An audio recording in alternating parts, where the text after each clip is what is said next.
it's worse than a scam because it's so harmful. So this idea of, well, it's not just gender identity, but the idea of gender itself, I really enjoyed reading the part that you wrote about when the word gender even came into our language, because this hasn't been something that's been around for that long.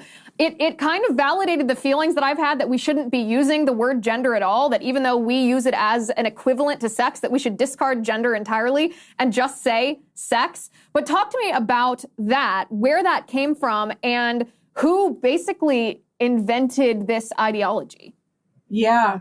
So at the basis for all this is the idea that there's not only a physical sex, but there's sort of a psychological sex in your mind, which is completely separate from your body.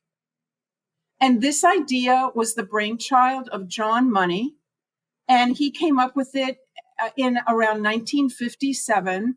He was a psychologist, a PhD psychologist at Johns Hopkins University, not a good guy, a pedophile. He promoted incest. He thought that it would be beneficial for kids to be exposed to graphic sexual images, also known as pornography.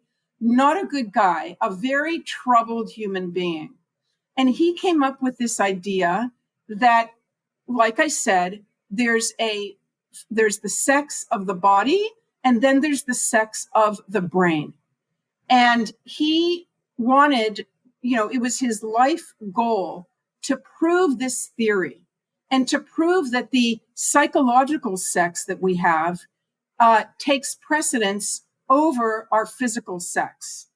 He believed that we are all born gender neutral. So he gave this name to the psychological sex he called gender or gender identity. And he proposed that everyone is born like a blank slate. Our gender identity was neutral. And depending on the messages that we got from our parents and our siblings and, the blue blanket or the pink blanket or the dolls or the trucks, those sorts of stereotypical messages, that depending on those, the child then internalizes those messages and feels like they are either a boy or a girl. He said it was completely unrelated to our physical biology, and only things like menstruation and lactation and gestation, were linked to biology.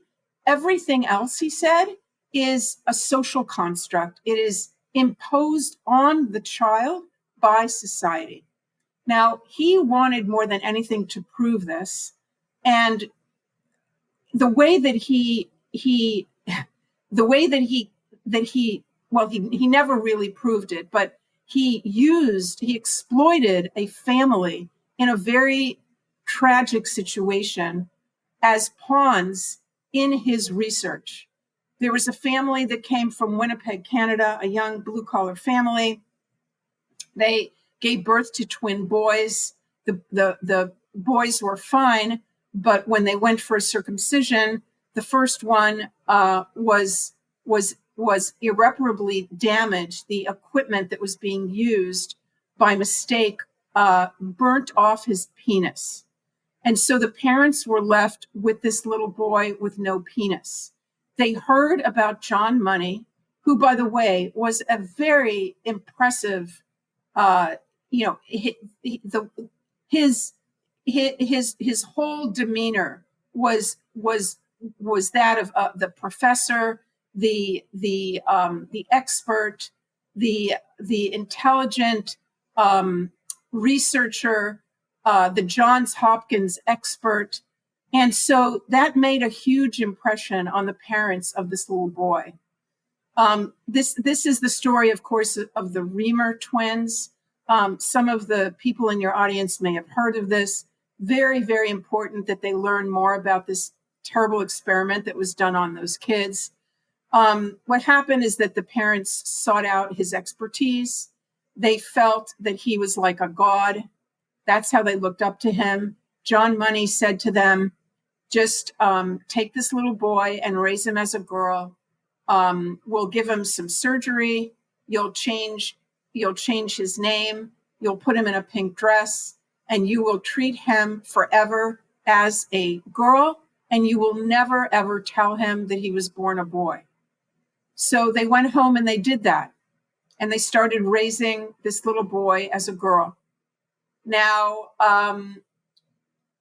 John Money reported that this child did very, very well as a girl, and that she was adjusting and happy and had plenty of friends and did well in school. He did acknowledge that she had some tomboyish traits, but aside from that, he declared the experiment a success. He started writing about it. He wrote chapters in books.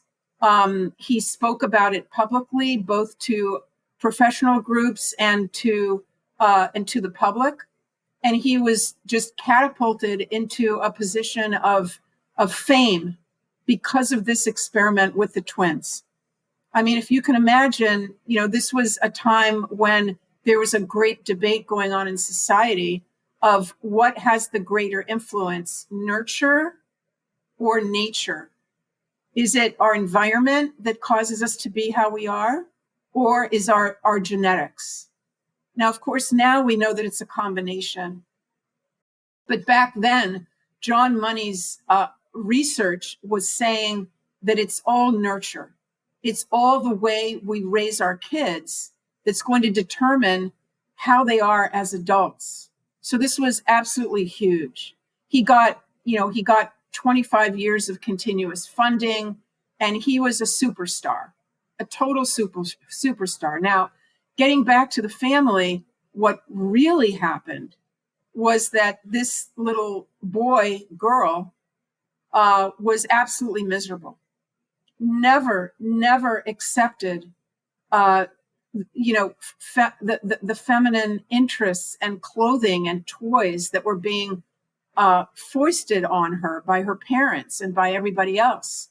She was extremely masculine, and she preferred playing with her brother's toys and trucks and climbing trees, and was even more of a boy than her own brother was. I should also mention that one of the reasons that this was a perfect experiment for Dr. Money is that these boys were identical twins.